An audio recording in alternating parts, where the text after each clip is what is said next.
అందరికీ నమస్కారం. నా పేరు Padmaja. Welcome to my Indian flat. Varalakshmi వ్రతం రోజున చేసుకునే 9 పిండి వంటల్లో ఆల్రెడీ మనం 5 పిండి వంటలు లాస్ట్ వీడియోలో చూసాం పార్ట్ 1లో. ఇప్పుడు పార్ట్ 2లో మిగిలిన 4 పిండి వంటల్ని ఈజీగా ఎలా చేసుకోవాలో చూద్దాం. ఇప్పుడు మనం కోకోనట్ రైస్, కొబ్బరి అన్నం ఎలా చేయాలో చూద్దాం. ఒక పాన్ తీసుకుని దాంట్లో కొంచెం ఆయిల్ వేసుకున్నాను. ఒక స్పూన్ ఆయిల్. దాంట్లో ఒక స్పూన్ నెయ్యి వేసుకుని, కొంచెం జీడిపప్పు ఒక 10-15 పలుకులు జీడిపప్పు వేసుకుని, అది కొంచెం ఎర్రగా వేయించుకోవాలి. అది ఆల్మోస్ట్ ఒక 50-60% వేగాక, అప్పుడు ఒక స్పూన్ శనగపప్పు, ఓ స్పూన్ మినపప్పు, ఓ స్పూన్ ఆవాలు, అర స్పూన్ జీలకర్ర ఇవన్నీ వేసుకుని ఎర్రగా వేయించుకోవాలి. సిమ్‌లోనే పెట్టుకుని వేయించుకోండి. లేకపోతే మాడిపోతాయి. మాడితే మళ్ళా టేస్ట్ బావుండదు. ఇవన్నీ బాగా వేగాక, ఇప్పుడు 2 పచ్చిమిరపకాయల్ని హాఫ్ ఇంచ్ సైజులో కట్ చేసుకొని, అవి కూడా నూనెలో వేసుకొని వేయించుకోవాలి. దాని మీద వైట్ స్పాట్స్ వస్తాయి కదా! అప్పుడు మనము కొంచెం కరివేపాకు, అలాగే తురిమి పెట్టుకున్న అల్లాన్ని కూడా వేసుకోవాలి. మీరు కావాలంటే సన్నగా కట్ చేసుకోండి అల్లము. కానీ దానికంటే కూడా తురిమిన అల్లం టేస్ట్ బావుంటుంది. ఇలా తురిమి పెట్టుకున్న అల్లం కూడా వేసేసుకొని బాగా వేయించుకోవాలి. మనం దీనికి హాఫ్ కొబ్బరి చిప్పని తీసుకుంటే సరిపోతుంది. ఆ కొబ్బరి చిప్ప ఉండే వెనక భాగాన్ని బ్రౌన్ కలర్ పార్ట్ అంతా తీసేసి, దాన్ని చిన్న ముక్కల కింద కట్ చేసుకొని మిక్సీలో ఇలాగా మెత్తగా గ్రైండ్ చేసుకోండి. వాటర్ వేయకూడదు. వాటర్ వేయకుండానే గ్రైండ్ చేసుకోవాలి. ఇలా చేసుకున్న కొబ్బరి తురుముని మనం ఇప్పుడు ఈ పోపులో వేసుకొని 2 మినిట్స్ వేయించుకుంటే సరిపోతుంది. ఎక్కువ సేపు వేయించుకోవాల్సిన అవసరం లేదు. Just 2 minutes. ఇది బాగా వేయించుకున్నాక 2 నిమిషాలు సన్నగా కట్ చేసుకున్న కొత్తిమీర కూడా వేసుకొని, నేను ఆల్రెడీ ఒక 2 కప్స్ ఆఫ్ రైస్‌ని రెడీగా కుక్ చేసి పెట్టుకున్నానండి. ఆ కుక్డ్ రైస్‌ని ఇప్పుడు మనం దీంట్లో వేసుకోవాలన్నమాట. ఈ రైస్ కూడా వేసేసుకొని బాగా కలుపుకోవాలి. మన పోపంతా ఈ అన్నానికి పట్టేలాగా బాగా కలుపుకున్నాక, అప్పుడు దీనికి సరిపోను సాల్ట్ ఏసుకోవాలి. నేనైతే దీంట్లో 1 స్పూన్ ఆఫ్ సాల్ట్ వేశానండి. మీకు కావాలంటే మీరు వండుకునే అన్నాన్ని బట్టి మీరు సాల్ట్‌ని అడ్జస్ట్ చేసుకోండి. సాల్ట్ కూడా వేసుకొని బాగా కలిపేసుకొని, దీన్నిప్పుడు మనం డిష్‌లోకి తీసేసుకుందాం. మన కోకోనట్ రైస్ రెడీ అయిపోయింది. ఇలాగా మనం వేరే డిష్‌లోకి తీసుకున్నాక, మనం గ్రేటర్‌తో తురిమి పెట్టుకున్న కొబ్బరిని కనుక ఇలా పైన గార్నిష్ చేసుకున్నామంటే చూడ్డానికి చాలా బావుంటుంది. ఇప్పుడు నెక్స్ట్ ప్రసాదం శనగలు. మనము అమ్మవారికి శనగలు సమర్పిస్తాం కదా! ప్లెయిన్ శనగలు పెట్టే కంటే కూడా శనగలకి పోపేసి పెట్టామంటే అది తినడానికి కూడా చాలా బావుంటుంది. పిల్లలందరూ చాలా ఇష్టంగా తింటారు.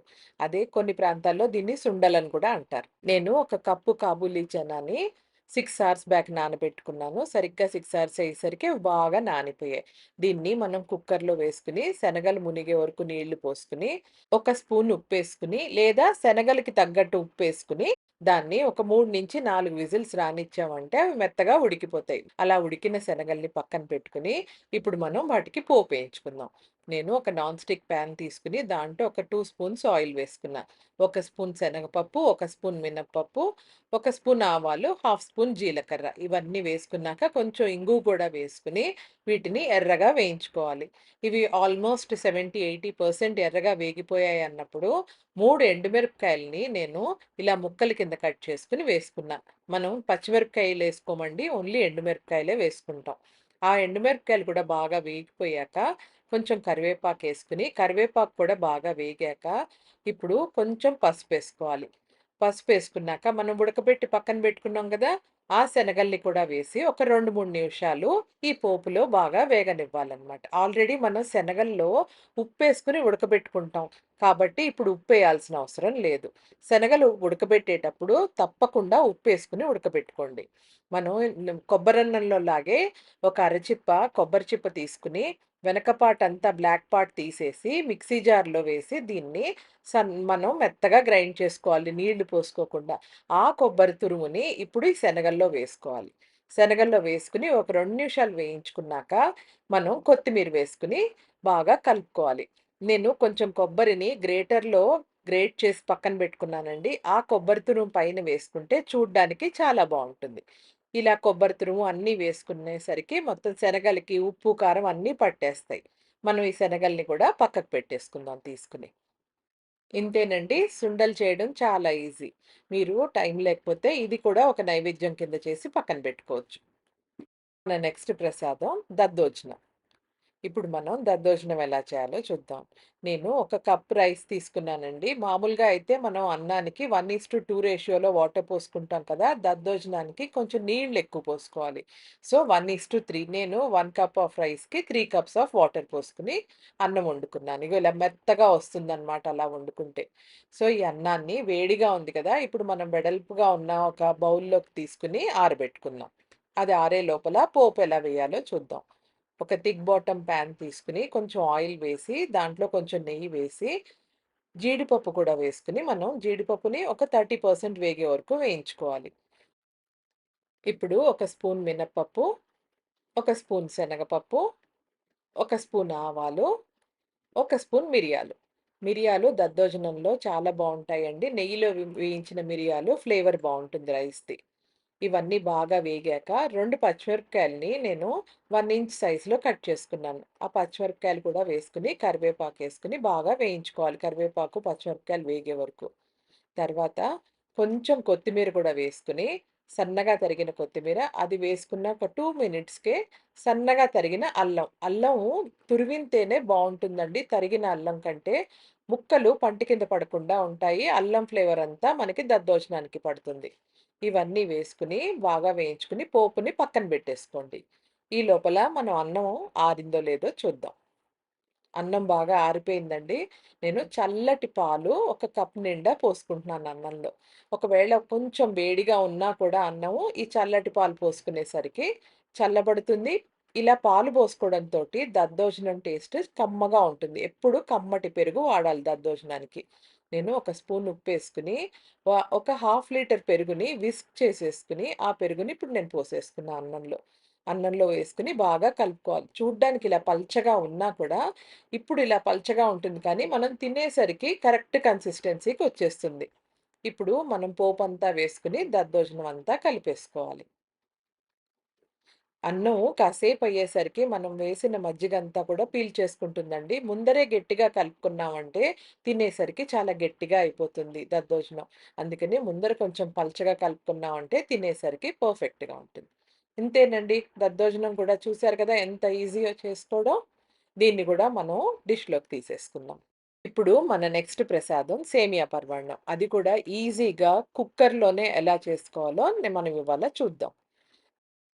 ఇప్పుడు ఒక థిక్ బాటమ్ కుక్కర్ తీసుకొని, దాంట్లో 3 టేబుల్ స్పూన్స్ సగ్గుబియ్యాన్ని తీసుకొని, నేను డ్రై రోస్ట్ చేసుకుంటున్నాను. ఇలా డ్రై రోస్ట్ చేసుకోవడం మూలాన మన సగ్గుబియ్యం పాయసంలో ఎప్పుడు మోస్ట్ ఆఫ్ ద టైమ్ సగ్గుబియ్యం ఉండలు కట్టేస్తుంది కదా! ఇలా ఉండలు కట్టకుండా ఉంటుంది మనం డ్రై రోస్ట్ చేసుకుంటే. అలా వేయించుకున్న సగ్గుబియ్యాన్ని ఒక బౌల్‌లోకి తీసుకొని, వేడి వేడి నీళ్లు పోసి మూత పెట్టేసుకొని పక్కన పెట్టుకుందాం. ఇప్పుడు అదే కుక్కర్‌లో కొంచెం నెయ్యి వేసుకొని, కొంచెం జీడిపప్పు, ఆ జీడిపప్పుని ఒక సగం వరకు వేగాక, నేను బాదం పప్పుని గూడా వేసుకుంటున్నానండి. జీడిపప్పు సగం వేగాక, అప్పుడు బాదం పప్పు ముక్కల్ని కూడా వేసుకొని, అవి కూడా బాగా వేగాక, మనం తీసి పక్కన పెట్టేసుకుందాం. నెయ్యి అంతా దాంట్లోకి వేసుకోవద్దు. నెయ్యి కుక్కర్‌లోనే ఉంచుకుని, ఒట్టి పప్పుని మటుకు వేయించుకొని పక్కన పెట్టేసుకుందాం. ఇప్పుడు అదే నెయ్యున్న కుక్కర్‌లోనే చిన్న కప్పు రోస్టెడ్ సేమియా తీసుకొని, అదే నెయ్యిలో కొంచెం సేపు వేయించుకోవాలి. రోస్టెడ్ సేమియా అయినా కూడా నెయ్యిలో వేయించుకున్న సేమియా అయితే టేస్ట్ చాలా బావుంటుంది. అది ఆల్‌మోస్ట్ ఎర్రగా వేగాక, ఇప్పుడు జస్ట్ సేమియా మునిగే వరకే వేడి వేడి నీళ్లు పోసుకొని, ఒక్క విజిల్ రానిచ్చామంటే సేమియా 5 నిమిషాల్లో ఉడికిపోతుంది. అదే బయట పాలల్లో కనుక మనం ఉడకబెట్టుకున్నామంటే సేమియా ఉడకడానికి 10-15 మినిట్స్ టైం పడుతుంది. మనకిప్పుడు టైం ఎక్కువ ఉండదు కదా! అందుకని నేను ఇది మటుకు నేను కుక్కర్‌లోనే చేసుకుంటాను. మీకేమి టేస్ట్‌లో తేడా రాదండి. మన పని మటుకు తొందరగా అవుతుంది ఇలా చేసుకోవడం మూలాన. జస్ట్ ఒక విజిల్ వచ్చే వరకు అది పక్కన పెట్టేసుకుందాం. ఈ లోపల ఒక థిక్ బాటమ్ పాన్ తీసుకొని, నేను ఒక 5, 6 స్ట్రాండ్స్ ఆఫ్ కుంకుమ పువ్వు.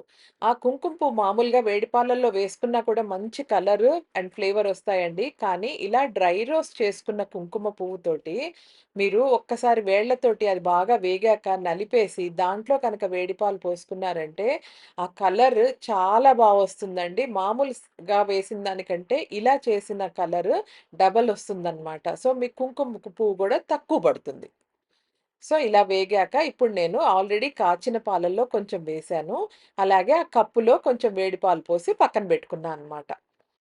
ఇప్పుడు మన కుక్కర్ ప్రెషర్ కూడా రిలీజ్ అయింది. చూసారు కదా! ఓపెన్ చేసి చూస్తే సేమియా పర్ఫెక్ట్‌గా ఉడికిపోయింది. వాటర్ అంతా గూడా ఇవాపరేట్ అయిపోయింది. ఇప్పుడు మనం ఇందాక వేడి నీళ్ళల్లో సగ్గుబియ్యం నానబెట్టి పెట్టుకున్నాం గదా! ఆ సగ్గుబియ్యాన్ని సేమియాలో వేసేసి బాగా కలిపేసుకొని, మనం ఇందాక పాలు కాచి పెట్టుకున్నాం గదా! కుంకుమ పువ్వేసి కాచి పెట్టుకున్న పాలు ఇప్పుడు దీంట్లో మనం వేసేసుకుందాం. వేసుకొని ఇప్పుడు సిమ్ అండ్ మీడియంలో పెట్టుకొని సేమియాని, సగ్గుబియ్యాన్ని బాగా ఉడకబెట్టుకోవాలి. సరిగ్గా 5-10 నిమిషాల లోపల సేమియా, సగ్గుబియ్యం కూడా బాగా ఉడికిపోతాయండి. ఎందుకంటే సేమియా ఆల్రెడీ ఉడికిపోయింది. సగ్గుబియ్యం వేడి నీళ్ళల్లో నాని ఉంది. సో, ఇది జస్ట్ ఈ 2 బాయిల్ అవ్వడానికి 10 మినిట్స్ కూడా పట్టదు. 5-10 మినిట్స్ లోపల బాగా బాయిల్ అయిపోయింది. నేను క్వార్టర్ స్పూన్ ఇలాచీ పౌడర్ కూడా వేసుకున్నాను. వేసుకొని బాగా కలిపేసుకొని మన సేమియా పరమాన్నం రెడీ అయిపోయింది. ఇంక దింపేస్తాం 2 నిమిషాల్లో అన్నప్పుడు పంచదార వేసుకోవాలి. ఈ షుగర్ వేసుకున్నాక కొన్నిసార్లు పాయసం విరిగిపోతుంది. అలా కాకుండా ఉండడం కోసం షుగర్ వేసుకొని ఒక్క నిమిషంలో షుగర్ మొత్తం కలిపేసుకొని స్టవ్ ఆఫ్ చేసేసుకోండి. అంతేనండి మన పాయసం కూడా రెడీ అయిపోయింది. ఇప్పుడు మనం గార్నిష్ చేసుకోవడానికి మనం ఇందాక నెయ్యిలో వేయించి పెట్టుకున్నాం గదా! బాదం పప్పు, జీడిపప్పు అన్నీ, అవన్నీ వేసుకొని బాగా కలుపుకొని, ఈ కుంకుమ పువ్వుతో కలిపిన పాలు గూడా వేసుకొని బాగా కలిపేసుకొని, ఇప్పుడు మనం డిష్‌లోకి తీసేసుకుందాం. ఇంతేనండి సేమియా పాయసం. ఎంత క్విక్ అండ్ ఈజీగా ఎలా చేసుకోవచ్చో చూపిచ్చాను గదా! మీరందరూ కూడా తప్పకుండా ప్రయత్నించండి. దీంతోటి మన 9 పిండి వంటలు పూర్తయ్యాయి. అందరూ 9 పిండి వంటలు చేసుకోవాలని లేదు కదండీ! ఎవరింటి అలవాట్లు వాళ్ళవి.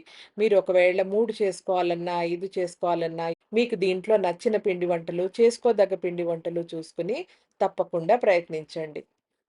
మీరు నా ఈ వీడియో పార్ట్ 2 వీడియో కనుక చూసారంటే ఆల్రెడీ పార్ట్ 1 చూసారనే అనుకుంటున్నాను. ఒకవేళ మీరు కనుక పార్ట్ 1 కనుక చూడలేదంటే మీకు డిస్క్రిప్షన్ బాక్స్‌లో ఆ లింక్‌ని మీకు పెడతాను. మీరందరూ తప్పకుండా పార్ట్ 1 కూడా చూడండి. పార్ట్ 1 వీడియోలో పులిహోర, గారెలు, బూరెలు, ఆవడలు, పొంగల్ ఇవన్నీ ఉన్నాయండి. తప్పకుండా చూడండి. మీకు కనుక ఈ ప్రయత్నం నచ్చినట్టయితే please like, share and subscribe to my channel for more such videos and thank you for watching my Indian platter.